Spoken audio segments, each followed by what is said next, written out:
Hello and welcome to another Back to Jerusalem podcast. I'm Eugene, your host for this time, and I'm coming to you live on delay from somewhere within the borders of China. This is a special podcast where I'm going to break it down into 4 different segments, and it's directly targeting the new laws inside of China.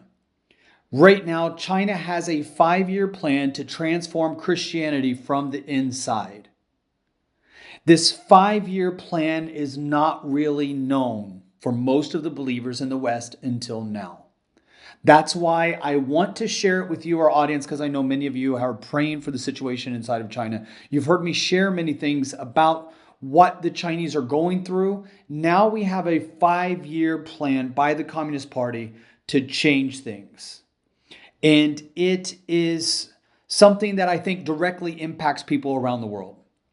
Because the language that China is using is the same language that we are seeing by Black Lives Matter, LGBTQ, modern neo-Marxists, individuals or groups that want to change or eradicate or get rid of Christianity and have been unable to, are starting to use language that is impacting the church. I'll tell you what I mean here in a minute. I just got back from meeting together with several missionaries that were training inside of China. It was phenomenal. We were right outside of Shanghai. There are about 80 Back to Jerusalem missionaries in training in a special facility that I've never been to before. We have several facilities throughout China, but this one was special because we brought several networks, or I say we didn't do anything. The Chinese underground house church leaders brought together missionaries from several different networks, and they are doing it together. So I had the privilege of speaking for the entire day without knowing about it. So the way that I usually travel in China is I tell our friends that I'm coming. That's it. I don't say where, I do say when, and I don't ask them to set, or how should I say this? I don't ask them for particulars for the travel. I just go by faith. I have to. I have to know that they are on the same line of thinking that I am, or rather, better way to say it is that I'm on the same wavelength as they are. I come to support them, right? So when I come, I'm at their disposal, which means when I go to China, I get a one-way ticket. I don't have a return ticket because I don't know where I'm going to be flying to. I don't know where I'm going to be returning from. So I arrive in China, and the very first day I meet with an amazing pastor together with one of our Back to Jerusalem staff members. And the Back to Jerusalem team member tells me that there's a training place taking place outside of Shanghai. And I need to go there in the morning.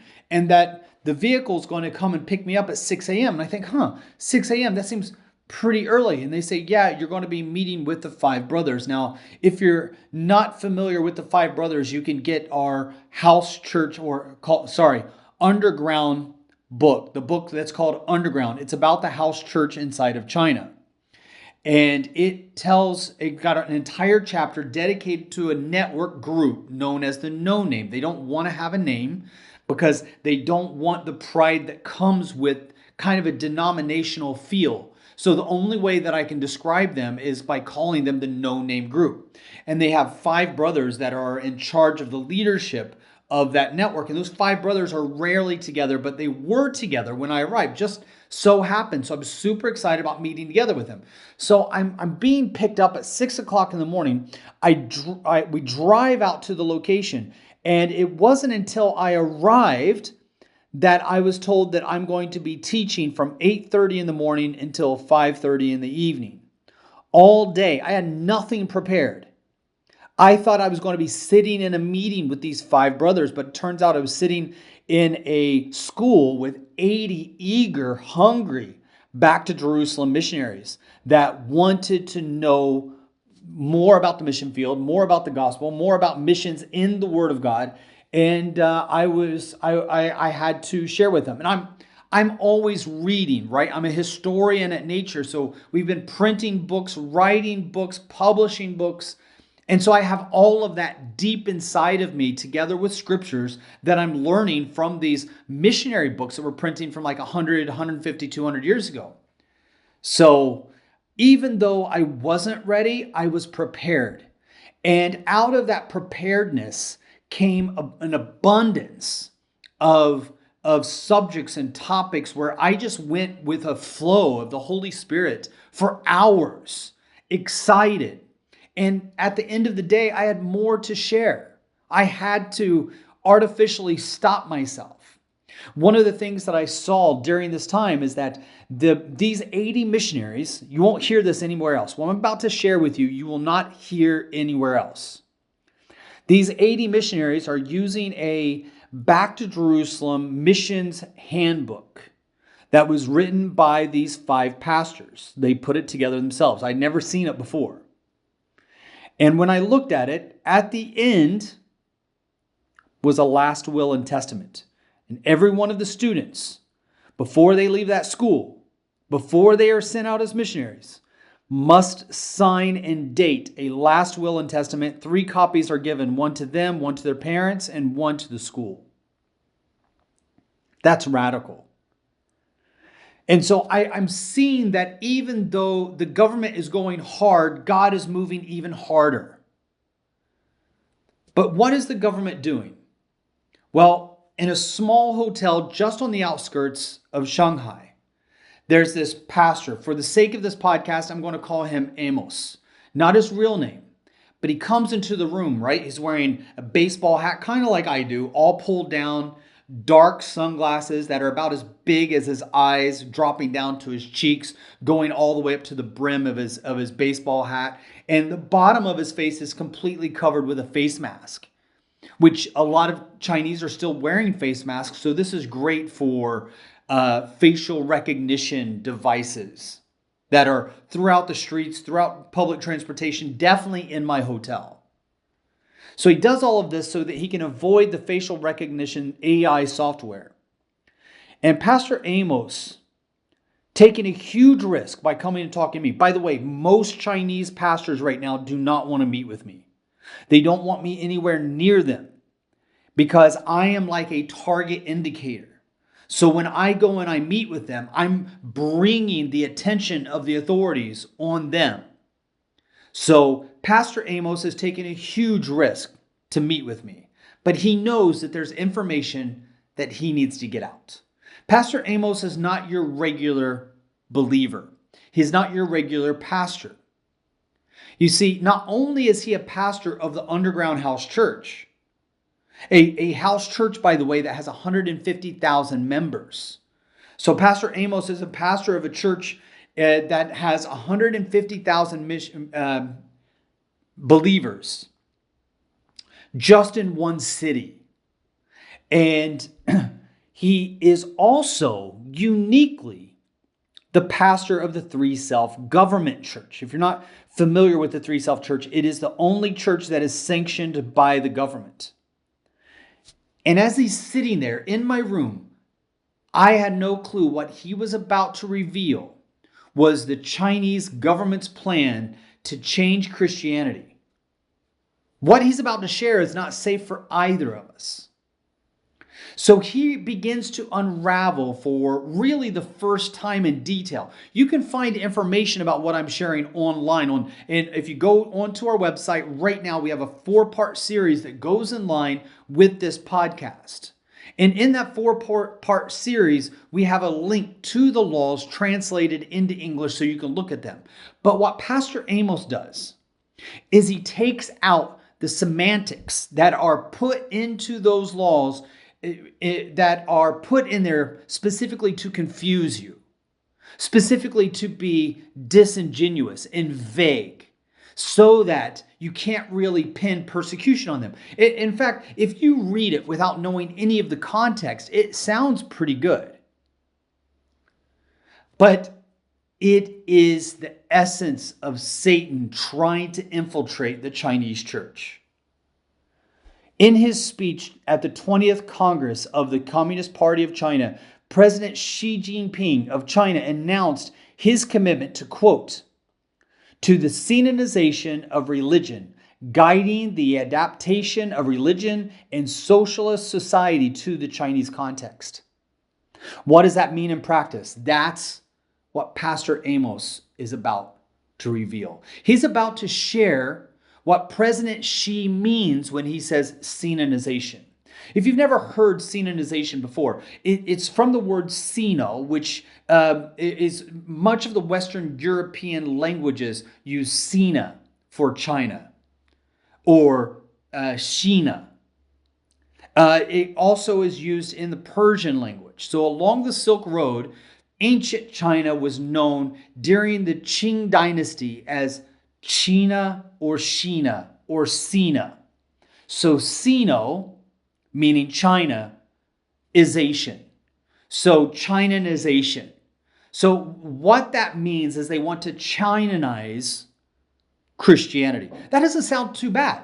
That sounds, in fact, a little bit like what Christians would call contextualization, using elements of the culture and customs to preach the good news of Jesus Christ, to make the gospel more Chinese, more adaptable to the Chinese people. We see that already, but that's not what President Xi means, at least according to Pastor Amos.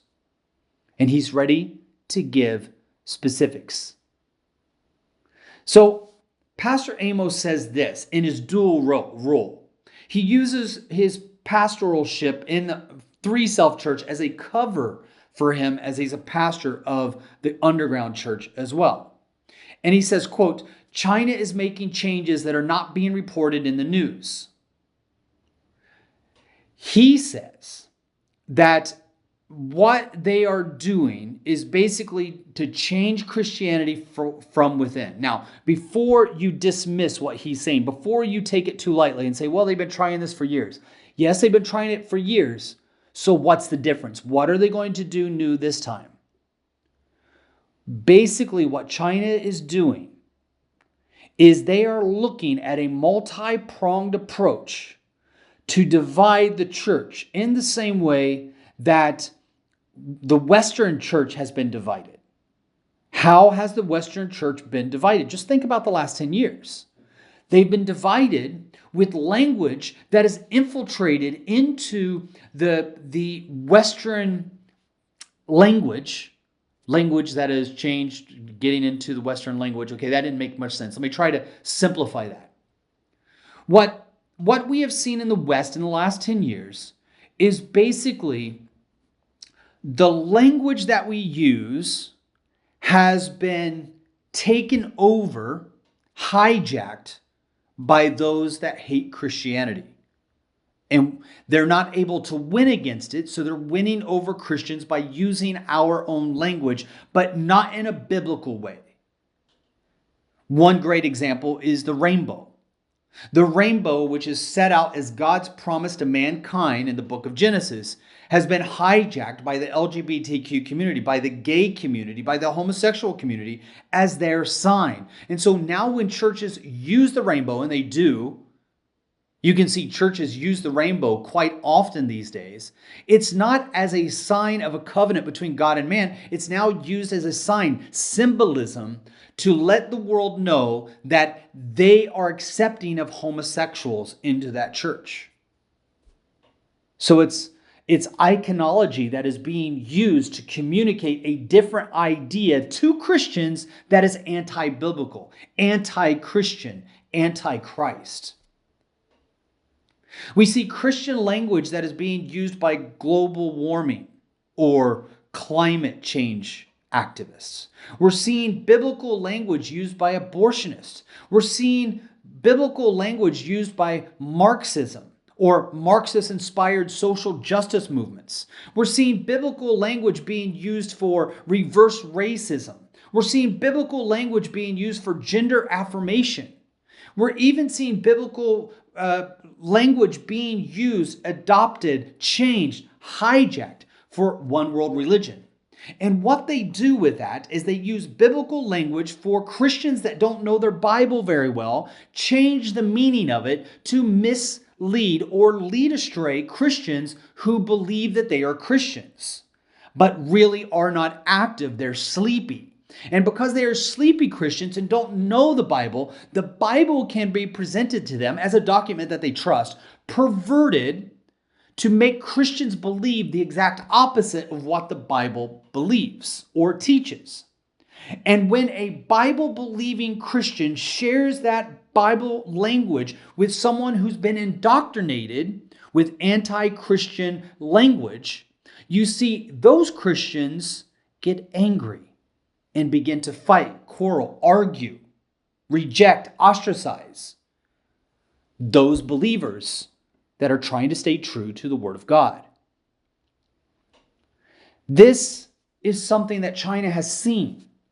They've seen the way that abortionists, neo-Marxists, social justice warriors, reverse racists, gender affirmation protesters, how they have been able to take the Bible and change it to deceive Christians.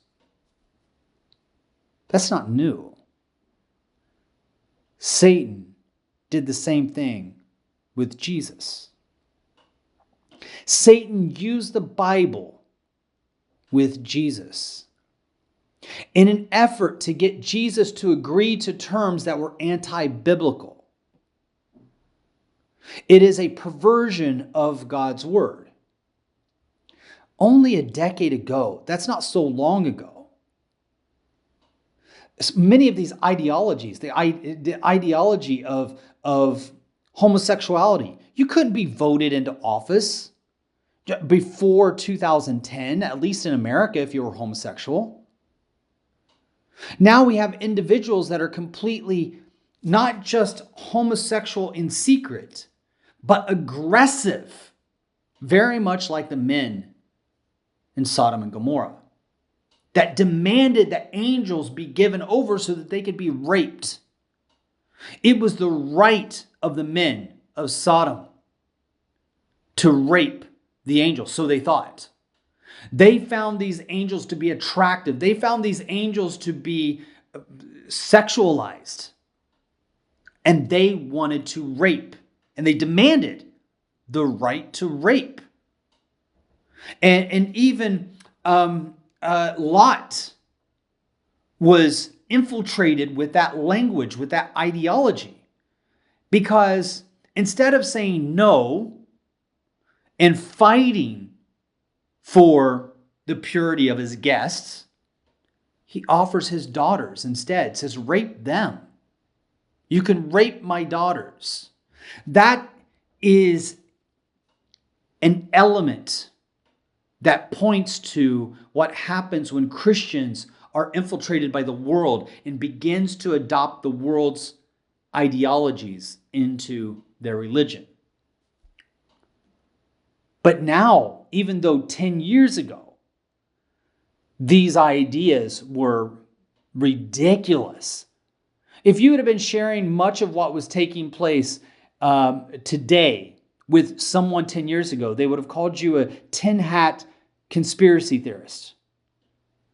But today, not only are a lot of these elements of reverse racism, when I say reverse racism, there's been movements to ostracize individuals because of their race, to blame people for past wrongs because of their race, to clump everybody of one race into one category, regardless of your experience, regardless of where you're from, regardless of your background, regardless of your wealth, regardless of your status, to clump everybody into one category and to say that these individuals are due something because of their race, or they are responsible for something because of their race. They shouldn't have something because of their race. They should have something duly only because of the color of their skin. That is racism.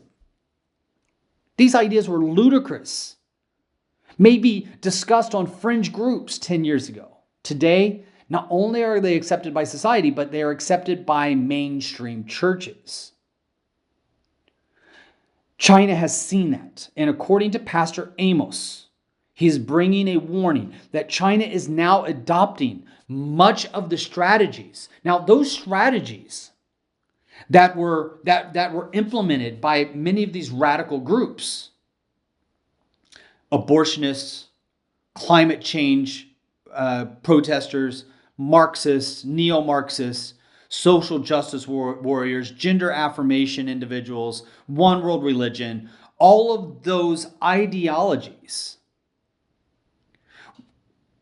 actually adopted many of the strategies to infiltrate with Marxism. China feels they've drifted a little bit from those Marxist values, but by watching these groups, by watching these elements, they're able to go back to them.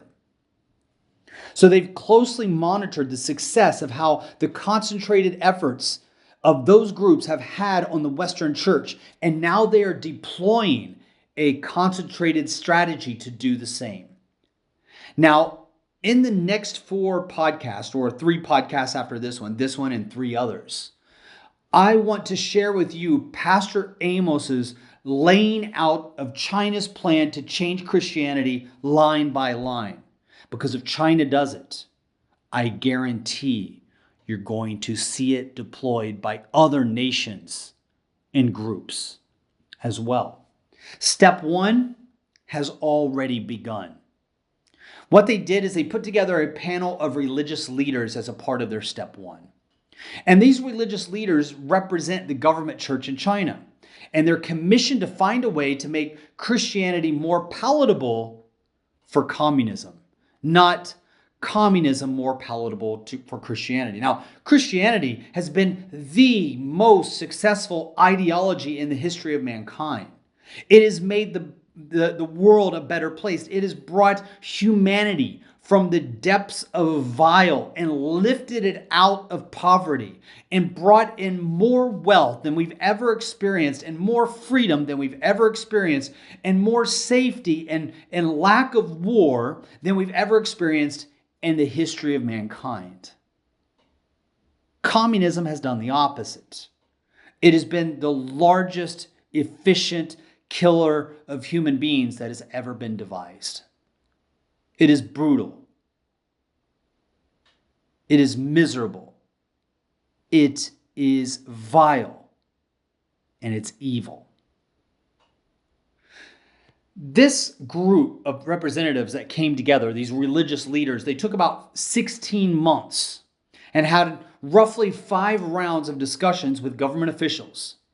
And with many drafts and redrafts, they systematically put together an order for the synodization of the Catholic Church in Beijing. So they wanted to start with a model. And their model is going to be the Catholic Church of Beijing because that's kind of the most prominent. It's right there at the far side of Wangfujing, which is the most famous walking street in all of Beijing. I was just there a couple of months ago. And Archbishop Li Shan has placed in charge of the Catholic Church. He's been placed in charge of the Catholic Church, which is, by the way, unlike anything else in the rest of the world, where the Pope actually appoints the leaders. China said, no. We're going to take over the Catholic Church and appoint the Archbishop in China. And the Vatican accepted it. Now, I'm not arguing for whether the Vatican has the right to appoint archbishops in the US, in England, in Sweden, and Brazil, but they do, except in China. The Archbishop Li Shan, he headed the launch of this China-sanctioned exhibition that was called, quote, Honoring Heaven and Loving the Homeland, the History of Synodization of Catholicism in Beijing. This exhibition consists of 41 panels with more than 600 images that demonize the efforts of missionaries and glorify the history of communism, which should be the exact opposite. Who brought down education in China? Communists.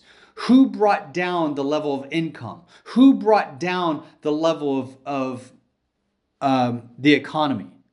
Who shot up the level of starvation, killing, people dying? Communism. Who built the first schools? Missionaries. Who built the first hospital? Missionaries. Who built the first orphanages? Missionaries. But they reverse it. And they put a national patriotic spin on their exhibition. So if you go to Beijing today, they actually have a exhibition hall. And the exhibition hall is a focus on the Chinanization of Christianity by showing what communism did for Christianity. One of the key points of the focus on Archbishop, there's another Archbishop by the name of Fu Tianshan.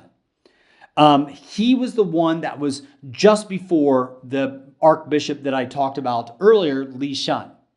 And Fu Tianshan, he was a priest that he was installed as the leader of the Catholic Church in China, and he promoted this idea of an autonomous body free from the colonization of Rome. And so that's one of the reasons why they wanted to launch this exhibition hall in the Catholic Church before they did the Protestant churches. And this effort was never going to be just limited to the Catholic Church. The Catholic Church was just a prototype, a testing ground to see what worked and what didn't. But all of the Protestant missionaries that we know of, before you even walk into this exhibition hall, we know that Protestant missionaries were kicked out in 1949. Pastors were rounded up and forced to accept communism or the communist interpretation of Christianity. And if they didn't, they were killed. What is the Chinese Communist Party's interpretation of Christianity? Well, let me just give you 3 ideas of how far gone it is when compared to the biblical idea of following Christ. Number 1, you can't teach about a virgin birth. You can't teach about a resurrection. And you can't talk about a second coming. Those who refuse to accept the removal of these tenets are eliminated from the church. And many of them are sent to re-education camps. The beginning of the Communist Party was not the beginning of Christian freedom, as they try to share. It was the beginning of one of the largest genocides in history, with as many as 70 million people dying in China under Mao Zedong alone.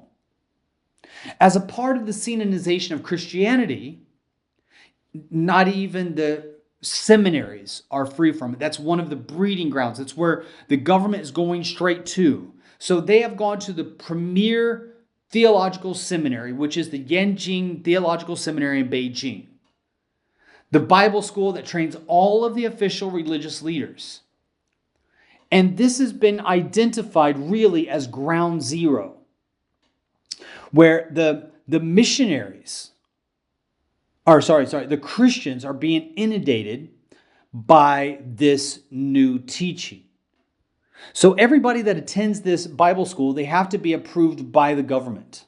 Only then can they attend the seminary. And from there, all future pastors and Christian leaders will come from these seminaries like Yanjing that teach Sinanization of Christianity. The Yanjing Theological Seminary, they launched an exhibition hall that is broken up into 4 parts. And those 4 parts represent the awakening, the practice, the development, and a process known as the deepening of understanding. You can't actually understand the Bible according to the teachings of these seminaries. You can't understand the Bible on your own. You need to have someone lead you, guide you, teach you. And that has to be by individuals that are trained at this facility. Many of whom, by the way, are members of the Communist Party. That is a problem. Because to be a member of the Communist Party in China, you have to take an oath of atheism. So that means many people that go to seminary, become pastors in the official church in China, are atheists. That is a direct conflict. And it's why we have the underground church inside of China. There was a ceremony for the opening up of this exhibition hall. And the ceremony was attended by many high-ranking government officials, church leaders, and they expected to carry out the message to the rest of the official Christians in China and abroad. And this is important to understand, that not only does China have a plan to change Christianity in China, but China has a plan to alter and change Christianity for the rest of the world.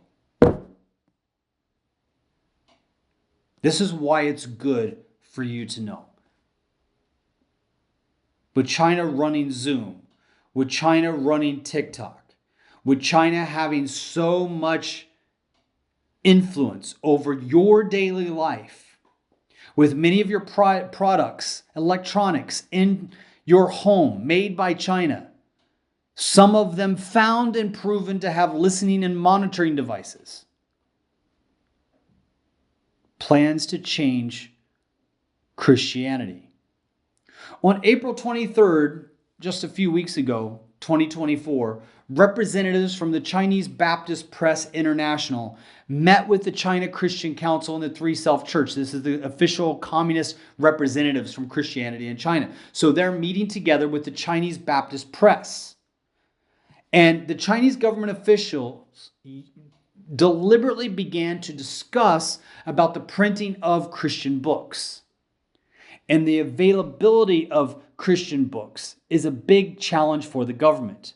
In order to control the narrative, they have to control what people read. And so they are approaching Bible printers, Christian book printers outside of the country in order to influence them, in order to share with them and get them on their side. They're taking a preemptive strike. Before these groups can hear about what's going on, before they can become suspicious of what's going on, the Chinese are already engaging them, already hosting conferences with them, and already soothing things over so that they will have an ally in their efforts. But the availability of Christian books, this is a big challenge for the government. That's why the government wants to meet with the Chinese Baptist Press. In order to control the narrative, they have to control what people read. Reverend Geng Weizhong emphasized the publishing goals for the government was to ensure, quote, higher quality books for the future of the church in China to go deep into the soil of excellent Chinese traditional culture. See, the language is used about China and traditional culture and the people and the history and the Sinanization, the Chinanization of Christianity to make it more Chinese. And that sounds like music to the ears of a true missionary who wants to see Christianity accepted by the people, contextualized in their own culture, in their own customs, in their own language. It's why so many missionaries gave their blood, sweat, and tears to be able to get the Bible into the Chinese language in the first place. It wasn't the Chinese government that provided the Bible in the Chinese language. It was the missionaries who suffered and died to do it. Like Robert Morrison, like Carl Gutzlaff. The next day at a separate event, Reverend Hans Hirschelmann, the executive director, Hans is the executive director of Mission One World. This is a German organization for doing outreach to the nations. And the China officials came together with them in China and basically shared with them the ongoing, quote, this is the government website, said, quote, we shared with them, quote, the ongoing Chinanization of Christianity to get them on board. But what does the Chinanization of Christianity really mean? That will surprise you. That changes everything. And Pastor Amos breaks that down in our next podcast. I want to thank you so much for joining us for this Back to Jerusalem podcast. Again, I'm Eugene Bach, your host for this time, coming to you live on delay from somewhere within the borders of China. God bless.